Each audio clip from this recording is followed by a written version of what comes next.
Today, we're going to do what I consider to be the 1990 Mike Tyson version of barbecue, or the modern day Tyson Fury of barbecue, the beef short rib, or the Dino Rib.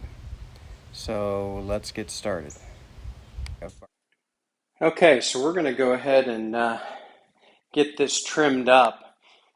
This is a USDA Prime rack of dino ribs, so excited about that. I actually got these from Wild Fork Foods. I have never used them before, so we'll see, but I think the quality is good. Marbling looks nice, lots of nice striations of fat, so hoping for good flavor. I'm no expert trimmer of things like brisket and certainly not of dino ribs, so go somewhere else for your instruction there, but I'm just going to take off, and there's really not a lot, but these large pieces of surface fat as well, and even more importantly, as the silver skin. And if you don't get it all, again, I don't let perfect be the enemy of good. My biggest thing is I want to make sure I don't take off a lot of the meat. There's always going to be some, and I don't get too worried about it, but I do want to be careful. For the price of prime beef, you don't want to lose much of it to your trimming. So again, I'm just going to trim off the large strips of fat and definitely the silver skin. This, by the way, is going to be a 2-day cook. I may have said in the introduction, today we're going to cook dino ribs, but it's really tomorrow. So I'm going to get this trimming done and then do just a dry salt brine overnight. By the way, a sharp knife is your friend here. Obviously, you want to be careful, but the sharper your knife, the easier time you will have with this. Also, they say the less pressure you will have to put on the knife and the safer it is if it's sharp. So I just am always careful to keep my hands out of the way because my knife skills are not something I'll ever create a YouTube video featuring, or at least not for a long time. So a couple of these fat pockets are pretty deep, so I will probably not dig them out. We'll just let them render as part of the cooking process. Definitely going to work on this silver skin though. So at this point, I am just going to let turn on fast forward and rush you the rest of the way through this, and we will bring you back to real time when we get our salt brine going.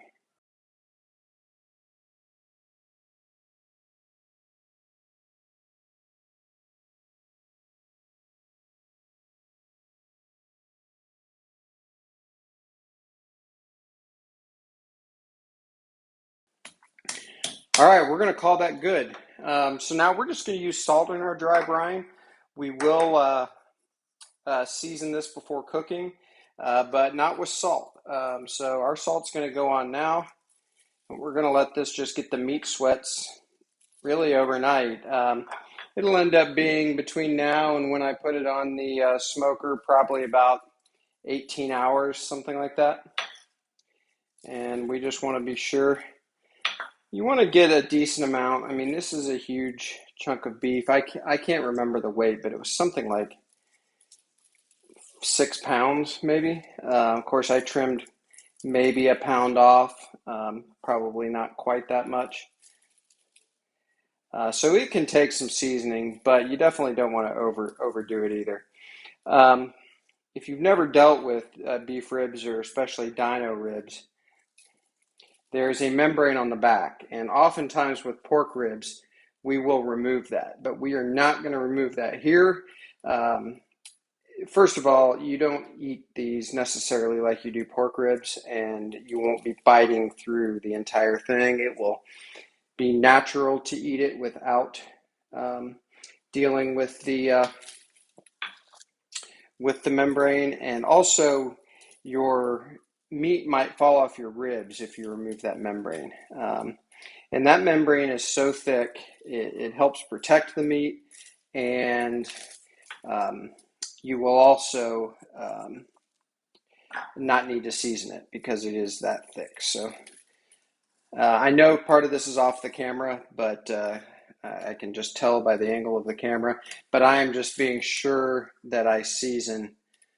Look at that fat marbling. I hope that is in the camera. Boy, these are pretty.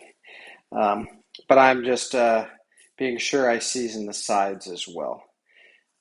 Meat is really thick, and you want to get it seasoned all over the place. So I'm just spinning it on all four sides and making sure that I season the whole thing. Okay, so these are ready to go. I'm going to put them in the in the fridge just like this, uncovered. Let it just sit there and marinate in its own juices and in salt overnight, and we'll bring you back to cook these bad boys in the morning. Okay, so this set of ribs has been dry brining now for a few hours, and I've decided to go ahead and put the rest of the rub on it. It'll sit overnight, but that's fine. The rub, it does not have any salt in it. All the salt has been used in the dry brining, and you can hopefully see on the video that all of that salt has already dissolved. There's of course some around the cookie sheet here that I'm using, but otherwise the salt is dissolved and it's making its way into the meat now. So this particular rub is a homemade rub, which I actually don't often do, but I wanted to try one here. It's got mostly black pepper, but it's also got some chili powder, also some garlic, onion, and mustard powder. And I think that's about it. So we're gonna go ahead and coat the top of the plate ribs. And the nice thing about separating your salt from the rest of your rub is you really can't over season with the rest of the rub if you've already done the salt and gotten that right. So you don't have to be too concerned about using too much. There is a little bit of sugar in this, by the way, but just a little bit, just to help for the bark creation, not really for flavor. Sugar goes well on pork and pork ribs, not so well on beef in my opinion. We're gonna go ahead and get the sides too, although I am not quite done with the top, to be honest, so we'll come back to that. But let's get the sides real good here.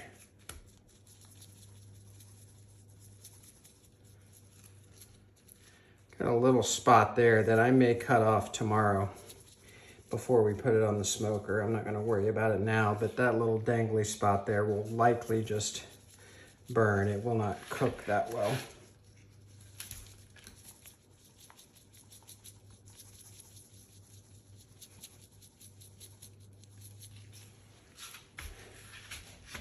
Again, it's always important to get the sides with any of your rub or your salt brine.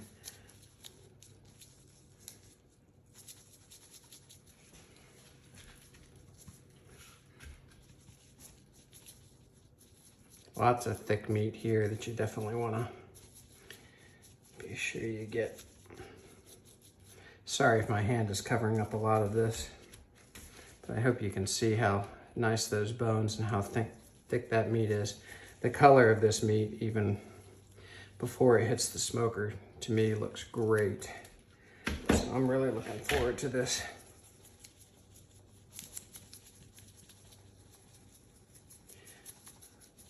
All right, just about there, I think. And this is gonna go back in the fridge and sit until early morning. I am gonna start pretty early on this. We'll probably eat it for dinner here.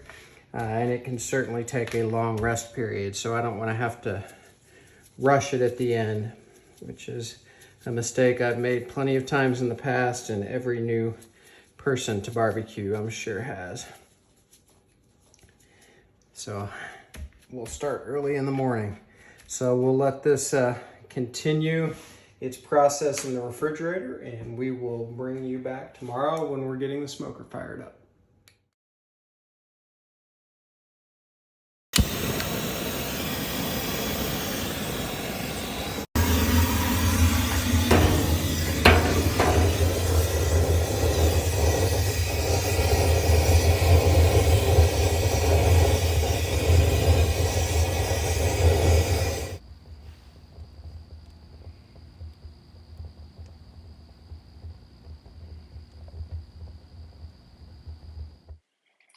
So the coffee's brewing. It is now about 6 a.m. The Hunsaker Vortex Drum Smoker is heating up. Got a nice little bit of coal starting there. So we're probably, I'm guessing, about 30 minutes from putting this bad boy on the drum. So we will be back. Okay, so we have the Hunsaker Vortex pretty much up to temperature. It's just under 275, which is sort of the temperature I'm going with today. It's almost 6:30, so we're going to call 6:30 our start time, 6:30 a.m. of course. So we're going to get this on the drum. I don't have a tripod right now. I left it someplace, so I will bring you back later. We'll open the lid and to kind of take a look at this pretty early on, maybe in the first hour, where I can hold the camera and show you. But for now, I am just going to open the lid and get this on and get it going. Again, looking for a drum temperature of around 275 for this cook. I may adjust that more or less as we go along. I can. That's one thing the Hunsaker drum really does well, is dial in a temperature when you find where you want it. You can dial it in pretty quickly and keep it there. So good morning, everybody. Doing the heavyweight champ of barbecue as far as I'm concerned, and looking forward to dinner tonight.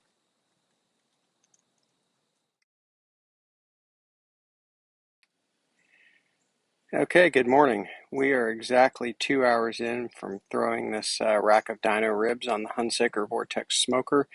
I have not looked at them yet in the last 2 hours. The only thing I've done is dial that temperature into where I wanted it, right around 275. As usual, the Hunsaker is killing it on holding the temperature that I want.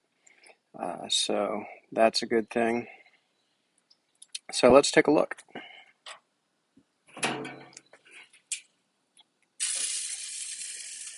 Okay, these are looking really good so far. I like the bark that is being developed already. Actually, it's done really good so far.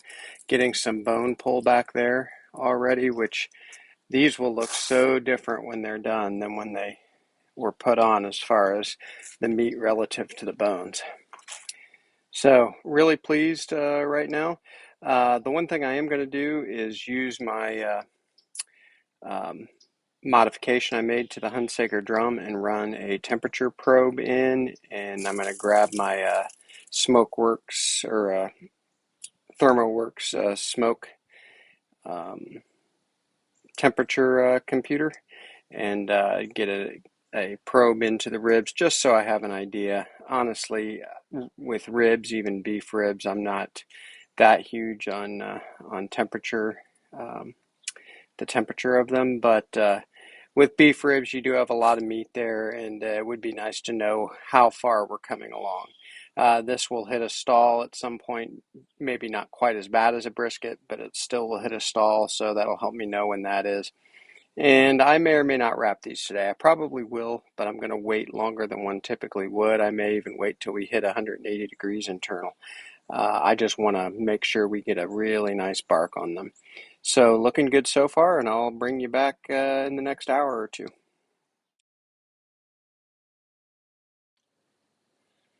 Okay, we are 3 hours in. The Hunsaker is holding temperature beautifully as usual. So let's just take a quick peek at these. Oh, wow. First of all, look at the bone pullback. This is really why they call them dino ribs. It's the look of them after the bone pullback. I don't want to leave the lid open too long. It will cause the temperature to spike when I close it. These are looking great though. Bark is setting. It's not set yet, but it's pretty nice. At this point, I'm not going to spritz them. I'm going to give that bark a little more time, but I'm feeling really good about these. So we will probably bring you back in an hour or so. Just so you know, the internal temperature right now, at least where that probe is around 165. So we got a ways to go. We're probably in the stall. So we'll bring you back.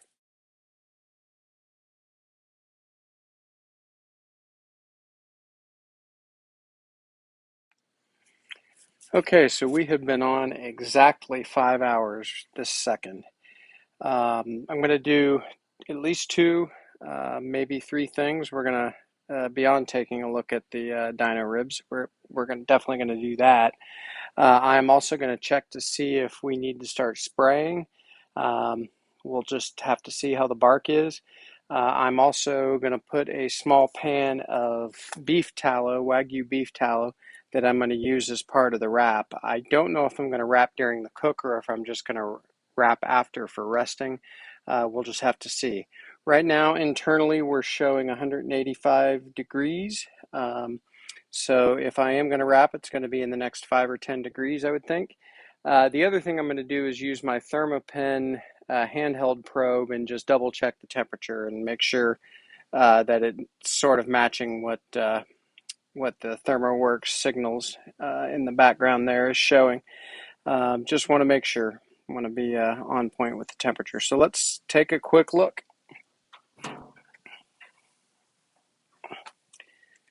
Okay, looking outstanding. A little pool of moisture there. Bark is not set. I just moved it with my finger. So at this point, I am not going to wrap as part of the cooking process. I am going to put this pan of beef tallow down and let it start smoking a little bit and melting and gaining some flavor. And I'm going to take a look at the internal temperature again with my handheld probe. And showing 179 there, and I'm showing 185 where my other probe is. So we'll keep an eye on that, take it in a couple of different spots. 170 there, 181 there, 181 there as well. So I'm just going to keep an eye on that. Sorry about the video. Again, I don't have a tripod, so I'm trying to hold this with one hand and do my work with the other. I'm going to get this shut down so we don't have any major temperature swings. But I'm going to keep an eye on the temperature, probably come out and probe it in between the next time we have the camera on, just to make sure that I'm aware of what the temperature is.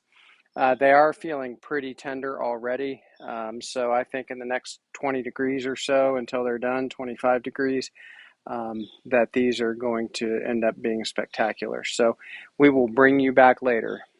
And by the way, with the bark the way it is, I'm definitely not spraying. In fact, I'll probably put my sprayer away just because I don't see myself using it at all. So we'll bring you back. Okay, we are exactly 6 hours into the Dino Rib Cook here on the Hunsaker Vortex. We're going to take a look. I'm going to be pretty quick. I had a big temperature spike the last time because I left the lid open for too long. So I'm going to be quicker this time, but we're going to check for tenderness. Our signals probe is showing just under 198. So I'm going to use my other probe just to check and see how we're doing in other spots and see where we are. I'm sure I won't quite be taking it off, but I think I'm not too far. Maybe 5 to 10 degrees to take them off and rest them. So let's take a look. All right, so the tallow looks beautiful there in the little cast iron pot. The ribs look outstanding. So I'm going to test for some tenderness. Oh boy. Feels like going through butter in most places. Really thick part up here, could use a little more time. The rest of it is, I mean, really, really soft, really tender. So I'm going to leave it a few more minutes, maybe 30 at the most, just to get that top part as tender as it can be. And then these are going for a rest in the cooler for several hours till dinner. It's 5 or 6 hours until dinner, so they will rest for quite a long time, which will be great for them. So we'll bring you back. Okay, we are right at 7 hours. I decided to leave these on just a little bit longer. They're looking great. Bark is set in most places. There's a couple of spots where I think the fat just rendering has kept it kind of soft. Let's see how they're probing in the thickest part, and it's just like butter, which is exactly what I was hoping for. So these are, oh geez, yeah, some of this is ridiculously tender. So I am going to get these in and get them wrapped up for their rest. So we'll see you in the kitchen. So the first thing we're going to do is get some beef tallow down on the paper. This is Wagyu beef tallow that I've been heating in this cast iron skillet on the smoker, so hopefully it's got a little smoke on it. That's good enough for now. Just going to use this little spatula to spread it out a little bit. Okay, now we're going to go get our beef ribs and get them wrapped up. Be right back with you. Okay, so we have our rack of beef ribs. We're going to get them wrapped up in our butcher paper. I'm going to be really gentle with them because these things will, bones will come out, and I don't want that to happen yet. So I just put the meat side down on the tallow. I'm going to fold the first part over, crease it off a little bit. Whew, burned my finger.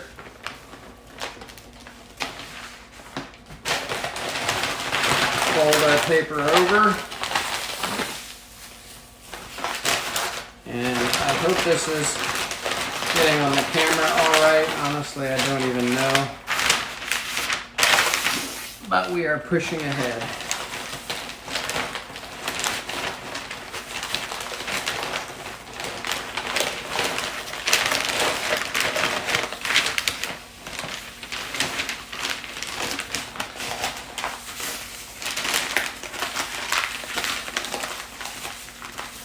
Okay, and now we will get this tucked under.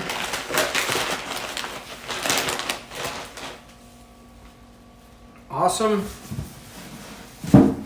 We are ready for these to rest. So I'll just point you over to my cooler here. This is actually the little styrofoam cooler that these ribs were packed in when I got them from, I don't think I mentioned, I got these from a place called Wild Fork Foods. I've never tried them before, but my normal go-to Porter Road was out of the Dino Ribs. So we're trying a new one. They were prime, looked beautiful, so hopefully they taste good too. We're gonna get these resting in the cooler, and we will bring you back when we get them out and get them ready to eat. So we'll see you in a little while. Okay, these have been resting now for just shy of 4 hours. So we're gonna pull them off and see how we did. Pull them out, I should say.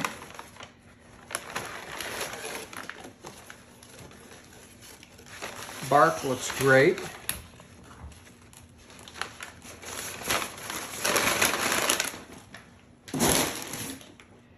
I think we might actually stop real fast so I can take my thumbnail photo. So I'll be right back with you. All right, thumbnail photo taken, so let's cut into these. I think I'm gonna turn it over actually. So you can see that membrane there. The only reason these stayed on the bone is because we left the membrane intact. Oh my goodness. It just fell over as soon as I got to the end of the cut.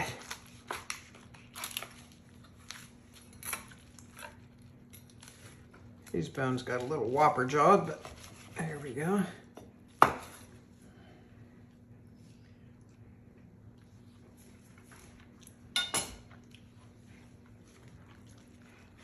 Whoa. I'm really happy with the bark. Wow, I hope you can see that. Juice is just dripping. No, I don't even want to squeeze them. I hope you can see that juice, but it just dripped on the rib below it.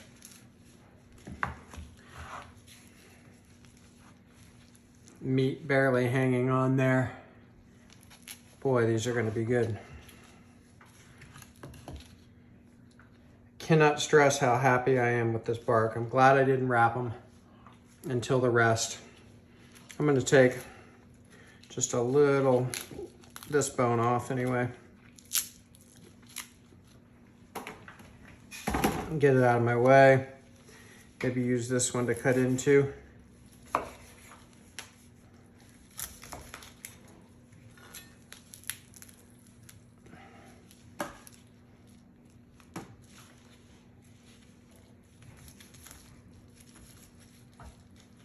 I can't even cut it, it's just falling apart.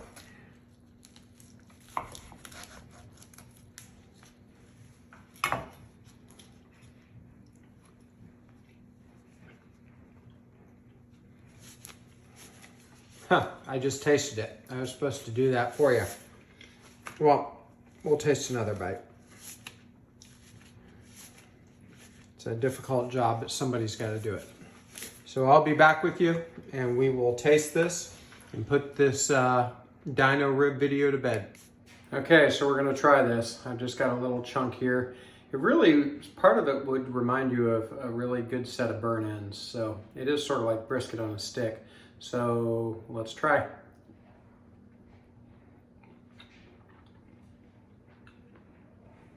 So freaking good.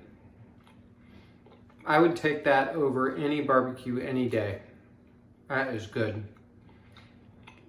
The rub has a great flavor, just enough bite to it. The salt content is perfect, so I'm really happy with how much salt I put on those. Good smoke flavor, and tender as can be. If you've never done dino ribs, you gotta try it. Order them online if you have to. They're not the easiest things to find in the store, but really it's the king of barbecue. So thanks for watching today. Do me a favor and like this video and subscribe to the channel. I would really appreciate it, and we'll see you next time at Buckeye Barbecue. Thanks.